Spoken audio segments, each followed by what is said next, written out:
आप चाहती है गुजरात हरियाणा में सीट। आपके ऑफर पर क्या है कांग्रेस की तैयारी? आपने दिल्ली की 7 लोकसभा सीटों से कांग्रेस को देगी कितनी सीट? पंजाब की कितनी सीटों पर लड़ना चाहती है कांग्रेस? चलिए दोस्तों, इन सारी खबरों को बड़े विस्तार से जानते हैं और आप लोगों से विनम्र निवेदन है, चैनल को सब्सक्राइब करें, बेल आइकन जरूर दबाएं क्योंकि मेरे आने वाली वीडियो का लिंक सबसे पहले आपको मिलेगा। चलिए आगे बढ़ते हैं। दिल्ली में लोकसभा चुनाव को लेकर कांग्रेस और आम आदमी पार्टी की सीटों के बंटवारे को लेकर पहली बैठक हुई है।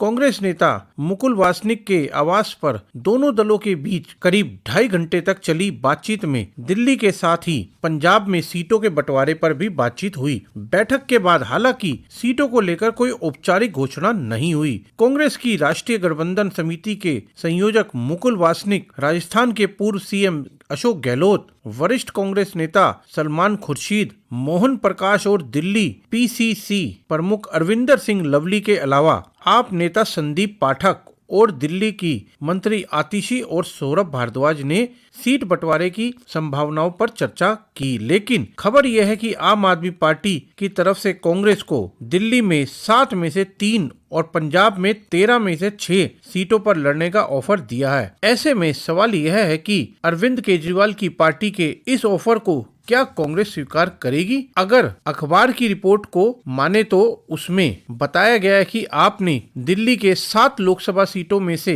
3 कांग्रेस को देने की इच्छा व्यक्त की है। इसके पीछे सोच है कि आपको गुजरात में 1, हरियाणा में 3 और गोवा में 1 लोकसभा सीट दी जाएगी। यह भी समझा जाता है कि आपने पंजाब के कांग्रेस को 13 में से 6 सीटों की पेशकश की है। कांग्रेस ने लोकसभा चुनाव 2019 में 7 सीटों पर जीत हासिल की थी। पंजाब एक ऐसा राज्य है जहां कांग्रेस नेताओं ने लोकसभा चुनाव में आपके साथ गठबंधन करने के विचार पर कड़ा विरोध किया था। आपकी प्रारंभिक पेशकश को स्वीकार करने से पहले कुछ चीजों पर कांग्रेस विचार करेगी। इस ऑफर पर कांग्रेस मुख्यालय और राज्यों की यूनिट आंतरिक रिपोर्ट से चर्चा करेगी। हालांकि समझा जाता है कि कांग्रेस ने दिल्ली में पूर्वी दिल्ली, उत्तरी दिल्ली, चांदनी चौक सीटों पर चुनाव लड़ने की इच्छा व्यक्त की है। वहीं कांग्रेस नेता मुकुल वासनिक ने बातचीत के बाद यह कहते हुए हमने सीट बंटवारे और अन्य कई विषयों पर गहन चर्चा की। उन्होंने कहा कि हम कुछ दिनों बाद फिर मिलेंगे और सीट बंटवारे पर अंतिम चर्चा होगी। वासनिक ने बताया कि